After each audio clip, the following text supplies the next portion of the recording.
Selamat sore Bapak dosen dan teman-teman semua. Saya akan memperkenalkan nama saya Astino Mekune dengan NIM 200303026, kelas A semester 1, Prodi Sosiologi, Fakultas Ilmu Sosial dan Ilmu Politik, Universitas Nusa Cendana Kupang 2020. Di sini saya akan mereview buku pengantar ilmu politik sebagai hasil ujian akhir semester menurut Profesor Miriam Budiarjo. Bab 8, pembagian kekuasaan negara secara vertikal dan horizontal. Yang pertama, secara vertikal, yaitu pembagian kekuasaan menurut tingkatnya, ialah membagi kekuasaan antara beberapa tingkat pemerintahan. Yang kedua, secara horizontal, yaitu pembagian menunjukkan perbedaan antara fungsi-fungsi pemerintahan yang bersifat legislatif, eksekutif, yudikatif, dan lebih dikenal dengan trias politika atau pembagian kekuasaan. Perbandingan konfederasi negara kesatuan dan negara federal. Yang pertama, konfederasi negara-negara yang tergabung dalam konfederasi itu tetap merdeka dan berdaulat, sehingga konfederasi itu sendiri pada hakikatnya bukanlah merupakan negara, baik ditinjau dari sudut ilmu politik maupun dari sudut hukum internasional. Yang kedua, negara kesatuan. Menurut C.V. Strong, negara kesatuan ialah bentuk negara di mana wewenang legislatif tertinggi dipusatkan dalam satu badan legislatif nasional atau pusat. Negara federal merupakan bentuk pertengahan antara negara kesatuan dan konfederasi. Tetapi menurut C.V. Strong, salah satu ciri negara federal ialah bahwa ia mencoba menyesuaikan dua konsep yang sebenarnya bertentangan, yaitu berkedaulatan federal dalam keseluruhannya dan kedaulatan negara bagian. Prinsip federal ialah kekuasaan dibagi sedemikian rupa sehingga pemerintah federal dan pemerintah negara bagian dalam bidang-bidang tertentu adalah bebas satu sama lain. Beberapa contoh negara integrasi dalam sejarah. Yang pertama, Amerika.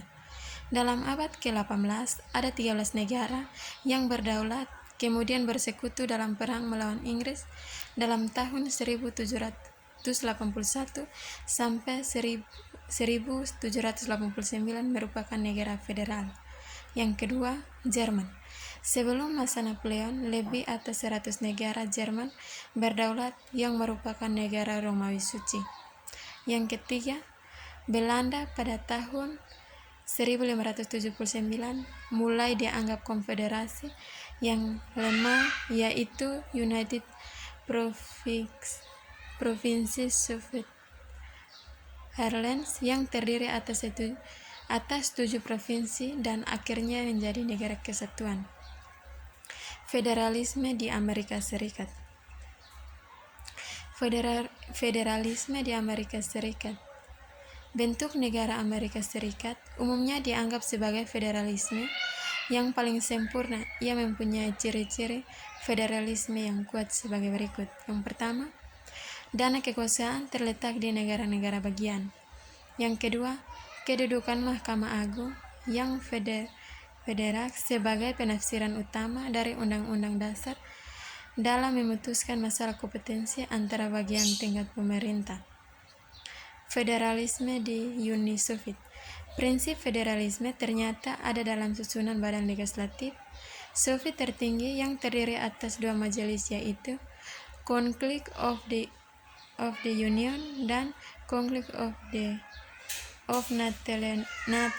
Nationalities, yang khususnya memberi perwakilan kepada negara-negara di bagian Uni Soviet.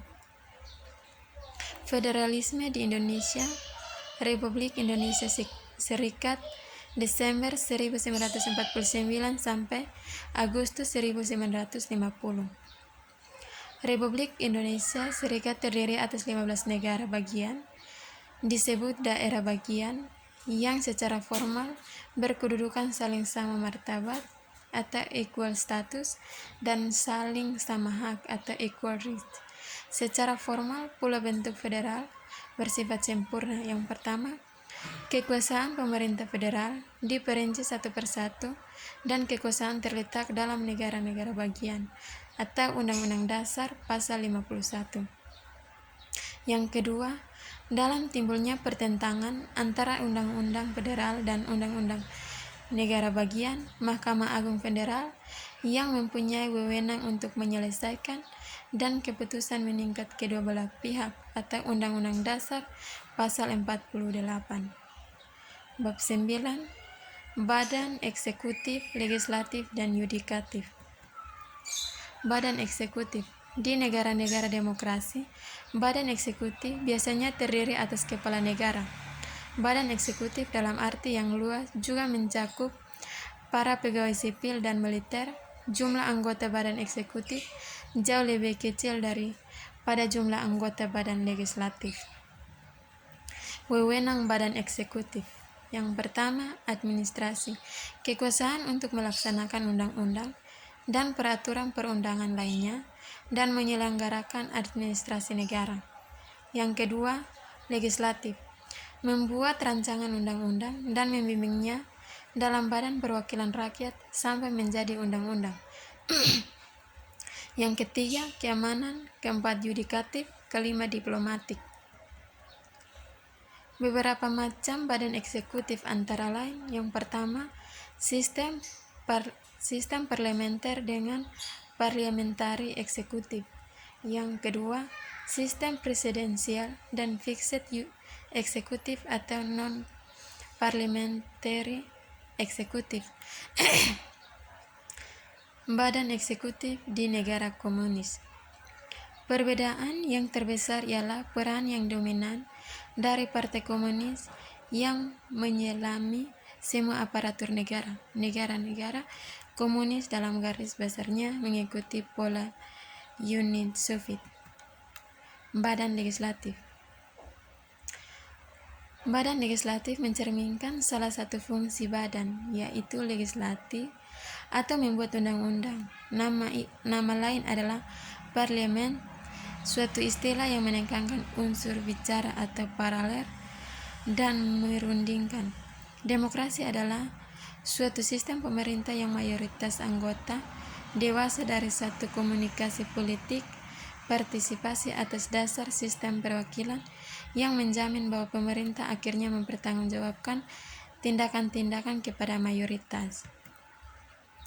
Fungsi badan legislatif. Yang pertama, menentukan kebijakan atau polisi dan membuat undang-undang. Yang kedua, mengontrol badan eksekutif dan dalam arti menjaga agar semua tindakan badan eksekutif sesuai dengan kebijakan-kebijakan yang telah ditetapkan atau security of rights. Badan yudikatif. Mengenai badan yudikatif sebenarnya lebih bersifat teknis, yuridis, dan termasuk bidang ilmu hukum daripada ilmu politik, kecuali di beberapa negara di mana Mahkamah Agung. Bab 10. Partisipasi politik. Sifat dan definisi partisipasi politik. Partisipasi politik adalah kegiatan seseorang atau kelompok untuk ikut secara aktif dalam kehidupan politik. Partisipasi politik di negara otoriter.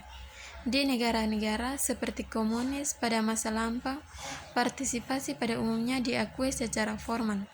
Tujuan utama partisipasi pada masa pendek masyarakat adalah merombak masyarakat terbelakang menjadi masyarakat modern, produktif, kuat, dan berideologi kuat. Partisipasi politik di negara berkembang. Kebanyakan negara lain yaitu melalui kelompok untuk kegiatan yang menggabungkan diri dengan orang lain menjadi satu kelompok. Tujuan kelompok ialah mempengaruhi kebijakan pemerintah agar lebih menguntungkan mereka. Beberapa jenis kelompok antara lain: yang pertama, kelompok anomi. Kelompok-kelompok ini tidak mempunyai organisasi, tetapi individu-individu yang terlibat merasa mempunyai perasaan, frustasi dan ketidakpuasan yang sama. Yang kedua, kelompok nasional. Kelompok kepentingan ini timbul berdasarkan rasa solidaritas. Yang ketiga, kelompok institusional. Keempat, kelompok asesional. Bab 11, partai politik. Sejarah partai politik, perkembangan partai politik. Partai politik pertama-tama lahir di negara Eropa Barat, dengan meluas gagasan bahwa rakyat merupakan faktor yang perlu diperhitungkan serta diikutsertakan dalam proses politik. Maka partai politik telah lahir secara spontan dan berkembang menjadi penghubung antara rakyat di suatu pihak lain. Definisi partai politik.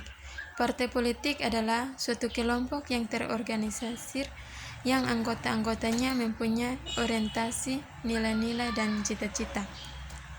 Fungsi partai politik antara lain. Yang pertama, fungsi di negara demokrasi. Yang kedua, fungsi di negara otoriter. Yang ketiga, fungsi di negara-negara berkembang. Klasifikasi sistem kepartaian sebagai berikut. Yang pertama, sistem partai tunggal. Yang kedua, sistem duit partai. Yang ketiga, sistem multipartai. Partai politik di Indonesia dibagi menjadi dua, yaitu zaman kolonial, yang kedua zaman penduduk Jepang. Bab 12, sistem pemilihan umum. Dalam ilmu politik dikenal bermacam-macam sistem pemilihan, umumnya dengan berbagai variasi, akan tetapi umumnya berkisar pada dua prinsip pokok, yaitu single member dan multi member.